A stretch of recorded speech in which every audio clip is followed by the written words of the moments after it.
9 વર્ષની રાત્રે university police station વિસ્તારમાં એક બનાવ બન્યો હતો, જેમાં હકીકત એવી હતી કે એક ફરિયાદી પોતાની મહિલા મિત્ર સાથે ફરવા માટે નીકળ્યા હતા.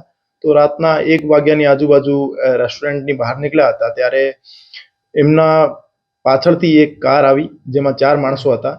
એમને એમના પાસે ગાડી રોકી, એમના પાસેથી 1700 રૂપિયાની લૂંટ કરી અને 2 માણસો એમની ગાડીમાં બેસીને એમનું અપહરણ કર્યો.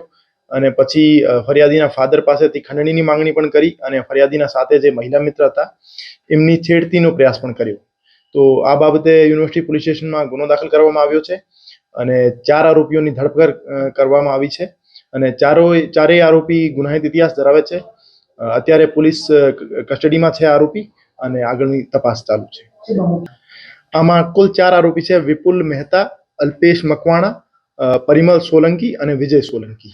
કોઈ પોલીસની ઓળખ આપી હતી, શું કઈ રીતે?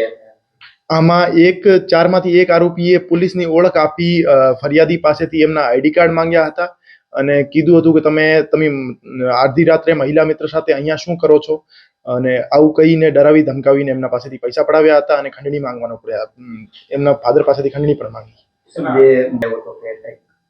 લોકેશન કોઈ ટ્રેસ? ફરિયાદી દ્વારા એમના મધર ફાધરને બોલાવવામાં આવ્યા હતા કે અમને પોલીસે પકડી લીધા છે, તમે અહીંયા જગ્યા ઉપર આવો. તો આ દરમિયાન આરોપી ત્યાંથી નાસી છૂટ્યા હતા.